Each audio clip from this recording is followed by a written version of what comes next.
Shalom. Sungguh luar biasa kesetiaan Tuhan dalam setiap kehidupan kita. Oleh sebab itu, mari kita sama-sama datang di hadapan Tuhan untuk membalas cinta kasih Tuhan dengan kita berdoa, memuji Tuhan, mendengarkan kebenaran firman Tuhan. Mari kita mulai ibadah pada saat ini. Mari kita berdoa. Bapa, kami mengucap syukur buat sore yang indah ini.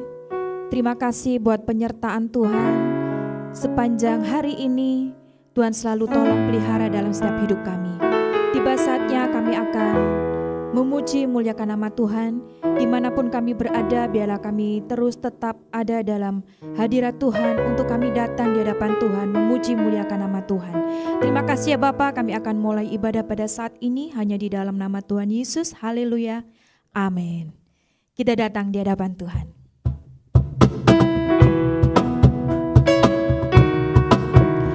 Kita datang di hadapannya dengan sorak-sorai yang luar biasa. Haleluya.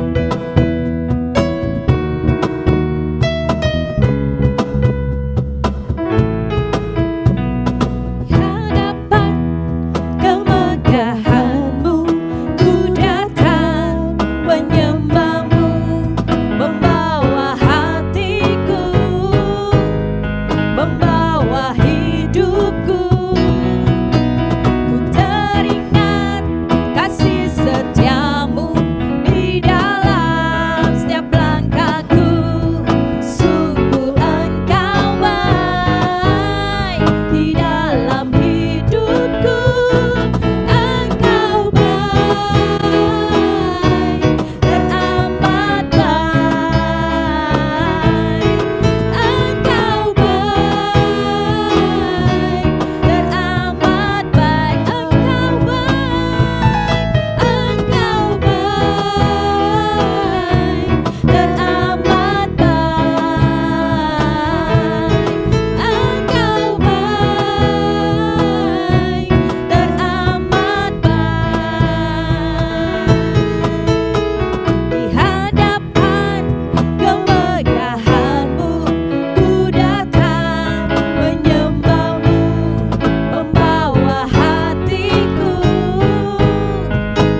terus meninggikan nama Dia. Bangkit, serukan nama Yesus. Nama Yesus, nama di atas segala nama. Nama yang sanggup menyembuhkan dalam setiap hidup kita, memulihkan dalam setiap hidup kita. Bangkit, serukan nama Yesus. Maju, nyatakan kuasanya. Kita buat iblis gemetar, kalahkan tipu dayanya dengan kuasa namanya. Mari sama-sama katakan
terangku, penuntun langkah dalam setiap hidup kita.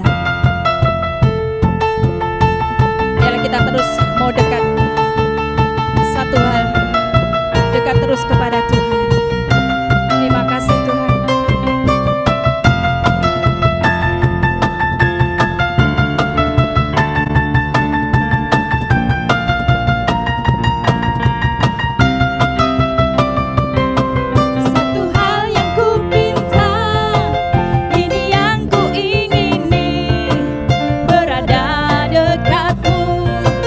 Saksikan kemurahan-Mu, satu hal yang ku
setiap pujian yang kita naikkan di hadapan Tuhan, jangan pernah takut, jangan pernah meragukan Tuhan. Sebab hanya Tuhanlah yang terbesar dalam setiap hidup kita. Tiada yang seperti Engkau Tuhan. Engkaulah Allah yang selalu mengerti dalam setiap kehidupan kami. Engkaulah Allah yang terbesar dalam setiap hidup kami.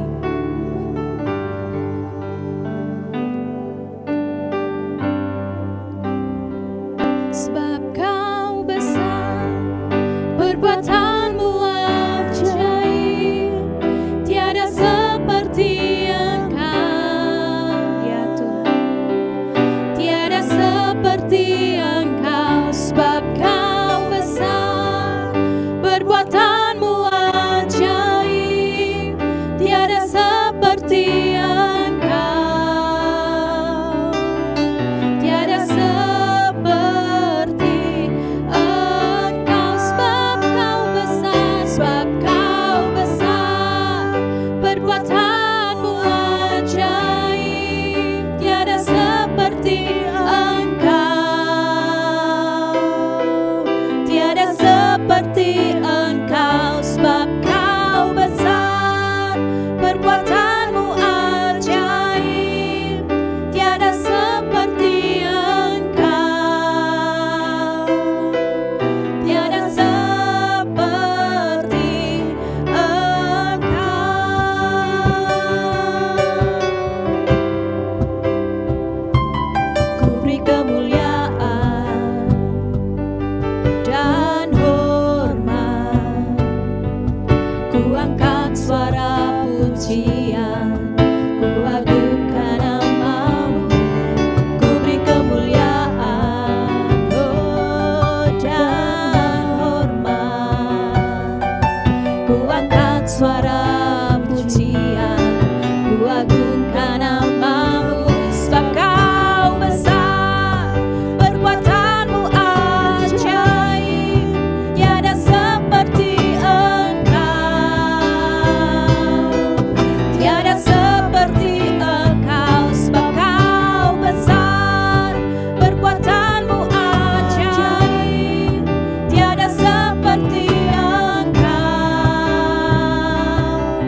syukur, sebab Kau besar, perbuatan-Mu ajaib, tiada seperti Engkau. Kami mengakui ini Tuhan. Tiada seperti Engkau, sebab Kau besar, perbuatan-Mu ajaib, tiada seperti Engkau. Tiada seperti Engkau, sebab Kau besar, perbuatan-Mu ajaib, tiada seperti Engkau. Tiada seperti Engkau, sebab Kau besar, perbuatan-Mu ajaib, tiada Allah kami yang seperti baik, Allah kami yang setia Tuhan, yang tidak pernah mengingkari setiap janji-janji-Mu dalam kehidupan kami. Ya Bapa Tuhan kami, biarlah pada sore hari ini Tuhan, kami datang ya Bapa kepadamu dengan hati yang mau tunduk Tuhan atas firman-Mu ya Bapa. Mari ya Tuhan, Engkau Allah hadir melawat setiap kami Tuhan, mengurapi setiap kami ya Bapa, sehingga ketika kami mendengarkan firman-Mu, Engkau Allah sendiri yang memberikan pemahaman kepada kami Tuhan. Bahkan Engkau Allah yang memampukan kami untuk boleh kami melakukannya dalam kehidupan kami sehari-hari. Tuhan tolong hamba-Mu, bahkan Tuhan tolong setiap kami semua yang mendengarkan firman-Mu. Kami siap Tuhan, di dalam nama-Mu Tuhan Yesus Kristus kami berdoa. Haleluya. Amin. Ya, shalom. Puji nama Tuhan. Nah, pada kesempatan yang baik pada sore hari ini, kita mau bersama-sama merenungkan satu firman Tuhan di dalam Ibrani pasal yang ke-8. Di sini saya sudah jelas memberikan judul janji dalam hati. Nah, Bapak Ibu semuanya, kalau kita mendengar ya istilah janji, kalimat janji, kata-kata janji, pasti kita akan teringat pada suatu peristiwa-peristiwa yang mungkin kita sendiri yang memberikan janji kepada orang lain ataupun orang lain yang berjanji kepada kita. Misalnya saja antar teman mungkin janjian nanti mau pergi bersama jam 5 seperti itu ya. Tiba-tiba jam 5 lebih belum datang. Janji itu bisa kita bilang janji diingkari ya, meskipun ujung-ujungnya datang. Tapi janji di awal itu tadi kan bertemu jam 5. Janji atau suatu perjanjian itu bisa diucapkan secara lisan, misalnya ya dalam suatu pernikahan kita mengucapkan suatu janji. Kemudian dalam seperti pejabat-pejabat ya, ketika dilantik mereka juga akan mengucapkan janji. Janji itu bisa diucapkan secara lisan. Dan di beberapa hal yang lain, janji itu bisa berupa tulisan. Gitu ya. Tetapi sebuah janji yang diucapkan, janji yang ditulis, janji yang mungkin sudah dimeteraikan sekalipun, itu bisa diingkari. Ketika diucapkan ya, janji diucapkan, itu bisa saja diingkari. Dilupakan begitu saja. Sama janji yang ditulis, janji yang mungkin sudah ditulis kemudian dilaminating dan lain sebagainya disimpan baik-baik pun bisa hilang dan bisa rusak. Nah, ini janji-janji yang mungkin dalam kehidupan sehari-hari yang kita bisa lihat. Nah, di dalam Ibrani pasal yang ke-8 ini kita mau sama-sama membacanya ya, dari ayat yang pertama sampai ayat yang ke-6 dikatakan demikian. Inti segala yang kita bicarakan itu ialah kita mempunyai imam besar yang demikian, yang duduk di sebelah kanan tahta yang maha besar di sorga, dan yang melayani ibadah di tempat kudus, yaitu di dalam kemah sejati yang didirikan oleh Tuhan dan bukan oleh manusia. Sebab setiap imam besar ditetapkan untuk mempersembahkan korban dan persembahan, dan karena itu Yesus perlu mempunyai sesuatu untuk dipersembahkan. Sekiranya ia, Yesus itu sendiri, Di bumi ini, ia sama sekali tidak akan menjadi imam. Karena di sini telah ada orang-orang yang mempersembahkan persembahan menurut hukum Taurat. Pelayanan mereka adalah gambaran dan bayangan dari apa yang ada di sorga, sama seperti yang diberitahukan kepada Musa. Ketika ia hendak mendirikan kemah, dikatakan demikian, ingatlah demikian firman-Nya, bahwa engkau membuat semuanya itu menurut contoh yang telah ditunjukkan kepadamu di atas gunung itu. Tetapi sekarang ia telah mendapat suatu pelayanan yang jauh lebih agung, karena ia, Yesus, menjadi pengantara dari perjanjian yang lebih mulia, yang didasarkan atas janji yang lebih tinggi.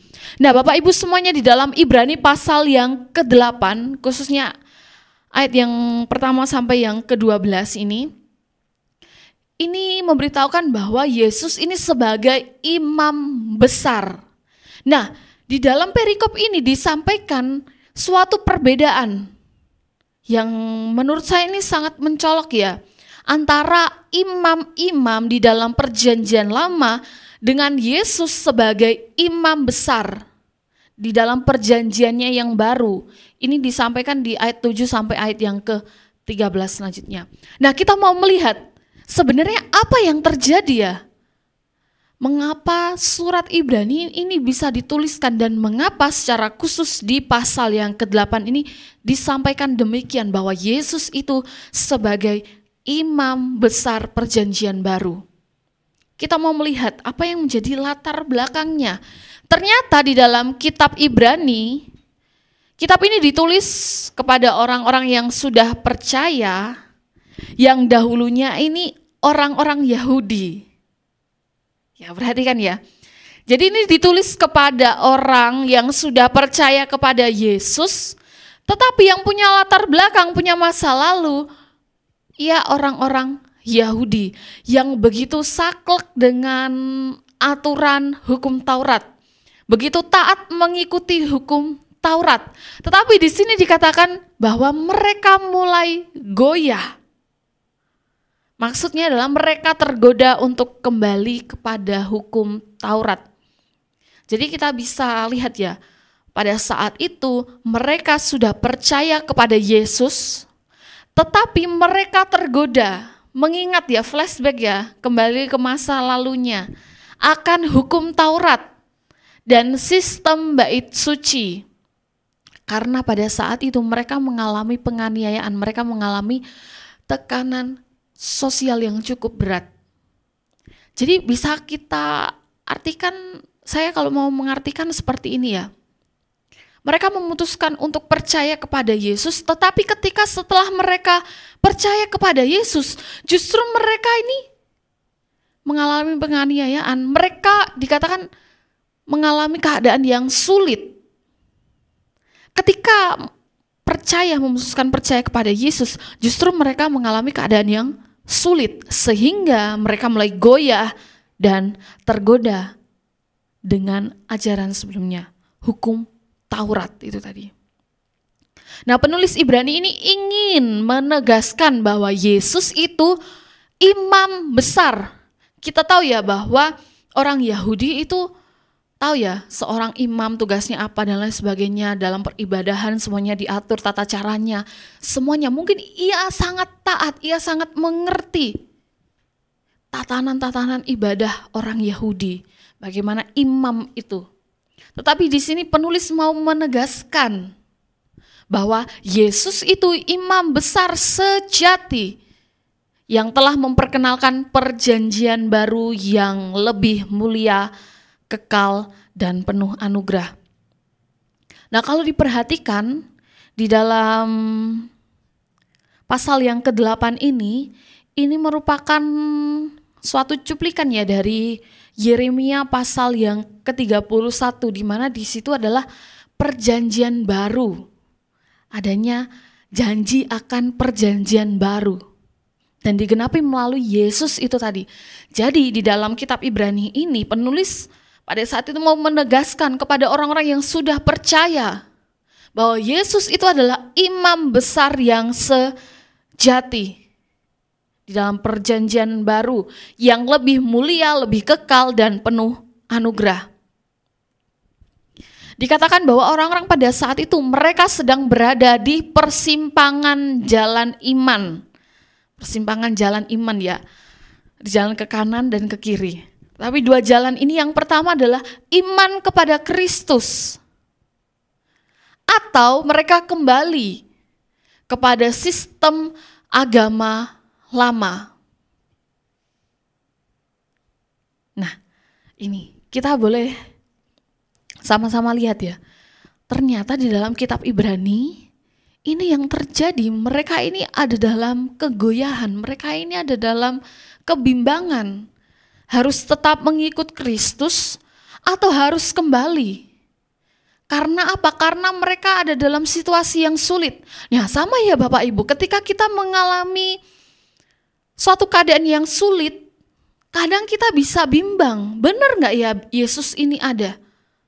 Sama ya dalam ibadah tengah minggu kemarin, dikatakan bahwa kadang kita itu merasa ya Tuhan itu tidak ada bersama dengan kita. Sama seperti yang dialami Yakub setelah ia berkelahi dengan Esau.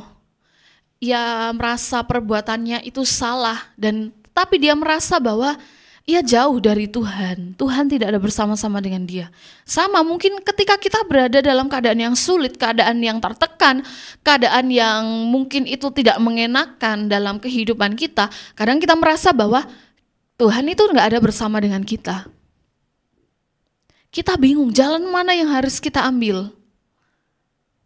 Nah, di sini kita mau belajar bahwa Yesus itu adalah imam yang sejati. Imam yang seperti apa yang mau disampaikan di dalam Ibrani pasal yang ke-8 ini? Kita mau lihat ada 3 poin penting yang sama-sama kita akan pelajari hari ini. Namun kita mau melihat dulu ada tujuannya untuk meneguhkan iman kita kepada Yesus sebagai imam besar dan Mesias sejati. Sama ya seperti tadi yang sudah saya sampaikan, bahwa supaya iman kita ini tetap teguh di dalam Yesus. Sama seperti yang disampaikan kepada orang-orang percaya pada saat itu, supaya iman mereka tetap teguh kepada Yesus, Sang Imam besar dan Mesias sejati. Yang kedua, menunjukkan bahwa semua yang ada dalam perjanjian lama adalah bayangan. Dan Yesus adalah penggenapannya. Di dalam Yeremia pasal 31 di situ disampaikan bahwa perjanjian baru itu akan datang dan digenapi melalui Yesus Kristus. Dan yang terakhir, mendorong mereka untuk bertahan tetap teguh dalam iman. Kita mau belajar 3 poin penting supaya tidak hanya firman ini disampaikan kepada orang-orang zaman itu, tetapi saat ini juga.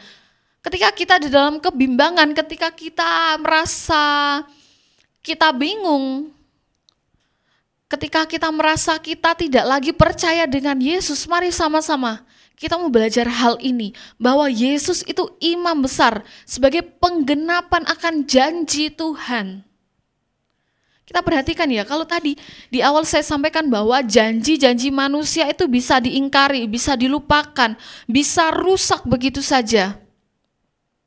Tetapi janji ini, janji yang ditanam di dalam hati kita, ini digenapi Tuhan. Di dalam perjanjian lama disampaikan bahwa Tuhan berjanji akan memberikan suatu perjanjian baru melalui Yesus. Dan itu digenapi ketika Yesus lahir di dunia ini.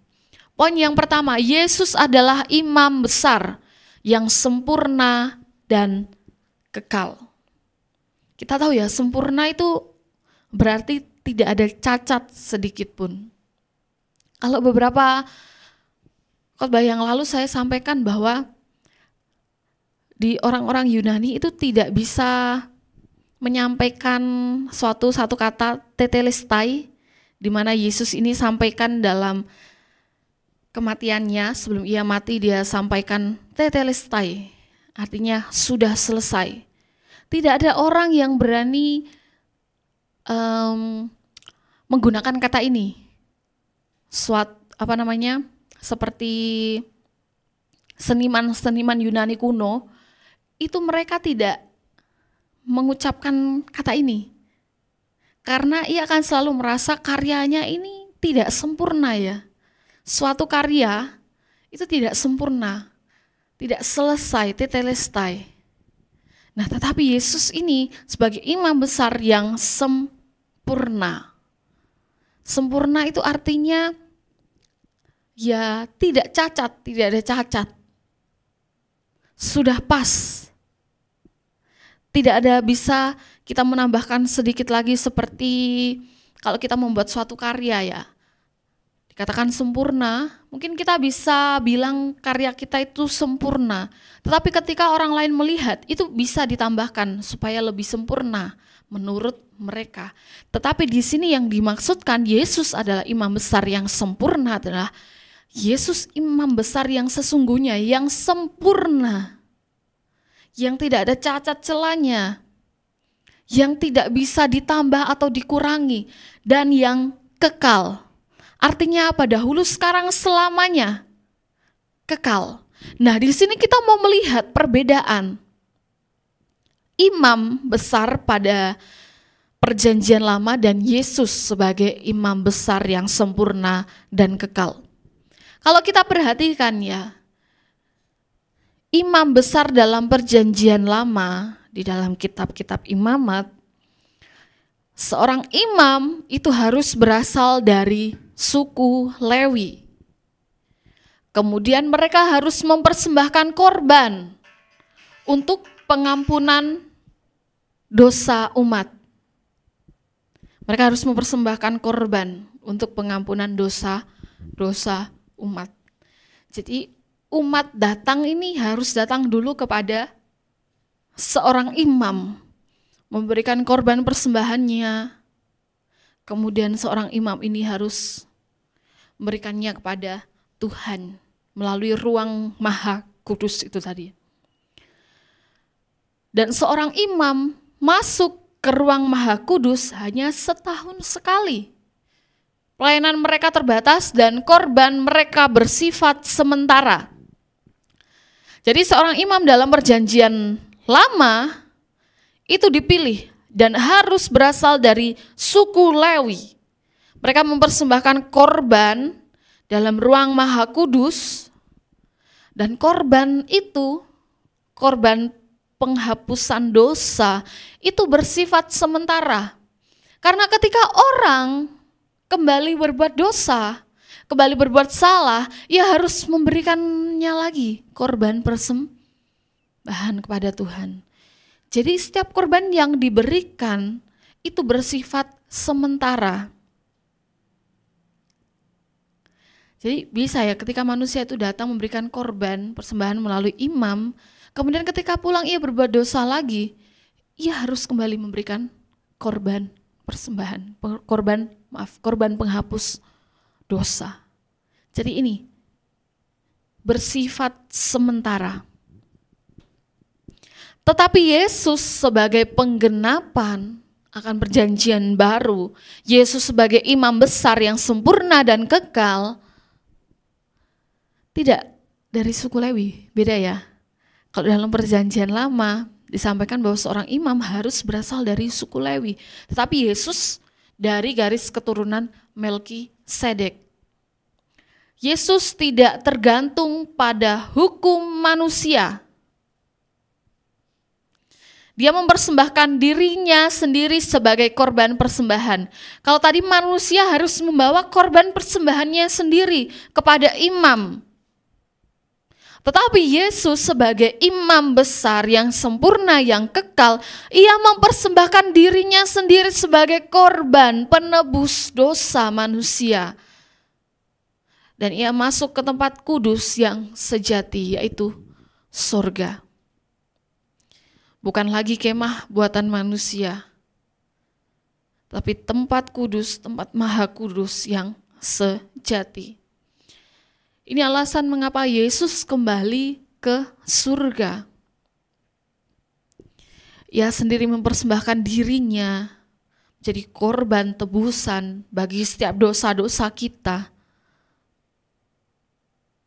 Dan ia masuk ke tempat kudus yang sejati. Kita mau buka di Ibrani pasal 8 ayat kedua. Saya bacakan demikian. Dan yang melayani ibadah di tempat kudus, yaitu di dalam kemah sejati yang didirikan oleh Tuhan dan bukan oleh manusia. Di sini ya, di dalam Ibrani pasal 8 ayat yang kedua ini, dikatakan dengan jelas bahwa Yesus itu yang melayani ibadah di tempat kudus di sorga. Beberapa hari ya kita sering mendengar khotbah tentang kerajaan surga dalam ibadah kita di gereja. Nah ini, Yesus yang melayani ibadah di tempat kudus, yaitu di dalam kemah sejati, yang didirikan oleh Tuhan bukan oleh manusia.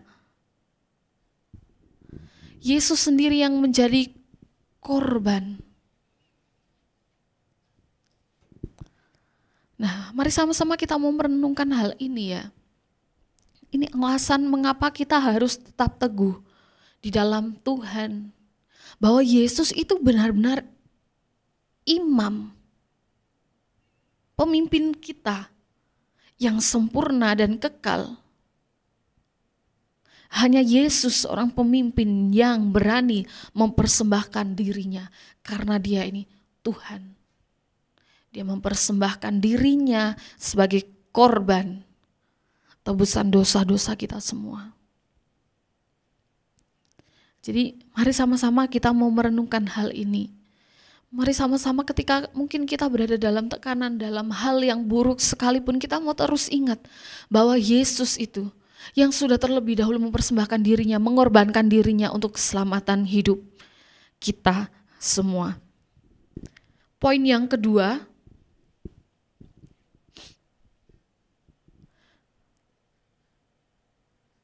perjanjian baru ditulis di hati. Nah ini, mengapa tema kita hari ini janji dalam hati? Karena perjanjian itu tadi ditulis dalam hati kita. Kalau kita perhatikan di dalam perjanjian lama, hukum Allah, ke-10 hukum Allah dituliskan dalam loh batu. Ditulis dengan jari Allah dalam loh batu. Tetapi itu bersifat eksternal, artinya apa? Hukum itu ada dan hukum itu yang mempengaruhi perilaku kita. Jangan membunuh, hormatilah ayahmu dan ibumu. Karena ada hukum itu yang mempengaruhi diri kita sehingga kita bisa melakukannya. Oh, kita harus hormat sama orang tua. Oh, kita ini harus saling mengasihi. Kita harus rajin beribadah. Kita harus menyembah Tuhan kita yang benar. Dan itu tidak bisa mengubah hati. Karena apa? Hati kita yang dipengaruhi sesuatu yang dari luar. Aturan itu tadi. Tetapi dalam perjanjian baru, Allah menaruh hukumnya dalam akal budi dan hati manusia. Di dalam Ibrani pasal yang ke-8, ayat yang ke-10, di situ dikatakan bahwa sebab ia menegur mereka ketika ia berkata, sesungguhnya akan datang waktunya, demikianlah firman Tuhan. Aku akan mengadakan perjanjian baru dengan kaum Israel dan dengan kaum Yehuda. Sebentar. Ayat yang ke-10. Maka inilah perjanjian yang kuadakan dengan kaum Israel sesudah waktu itu. Demikianlah firman Tuhan. Dikatakan demikian, aku akan menaruh hukumku dalam akal budi mereka dan menuliskannya dalam hati mereka, maka aku akan menjadi Allah mereka dan mereka akan menjadi umatku. Dikatakan ya bahwa hukum-hukum Tuhan, perjanjian-perjanjian Tuhan itu ada dalam akal budi kita dan dituliskan dalam hati kita, yaitu melalui Roh Kudus. Sehingga hukum ini bersifat internal. Kita tidak lagi dipengaruhi oleh sesuatu yang ada di luar, hukum-hukum yang ada di luar. Tetapi itu dari dalam diri kita. Roh Kudus yang tinggal tetap dalam hati kita dalam diri kita ini yang mengubahkan kita. Supaya kita bisa, karena ada Roh Kudus dalam hati kita bisa mengasihi. Kita bisa menghormati orang tua kita. Kita bisa datang beribadah. Kita bisa menaikkan syukur kita kepada Tuhan. Jadi ini ya, di dalam perjanjian baru ini bersifat internal. Artinya apa? Semuanya atas pekerjaan Roh Kudus dalam diri kita.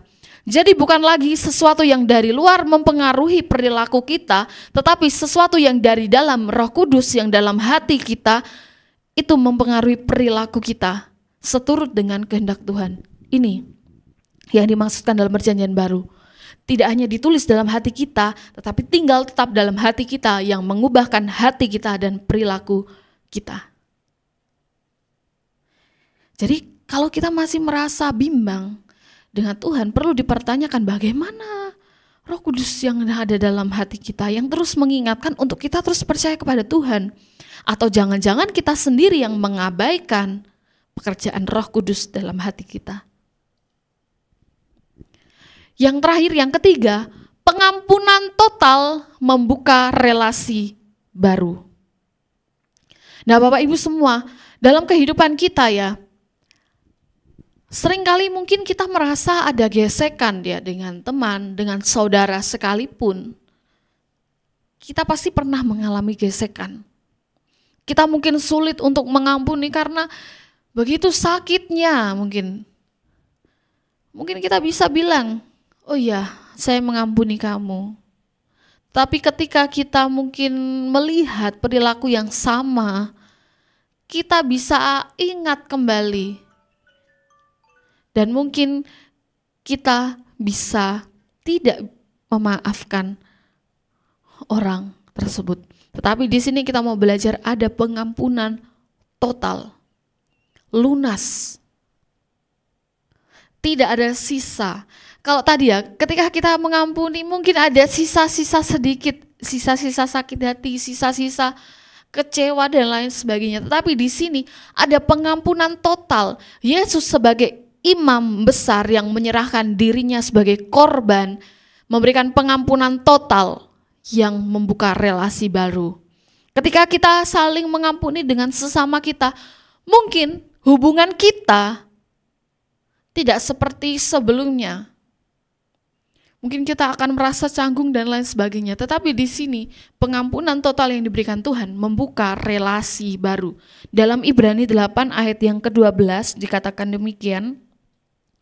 Sebab aku akan menaruh belas kasihan terhadap kesalahan mereka dan tidak lagi mengingat dosa-dosa mereka.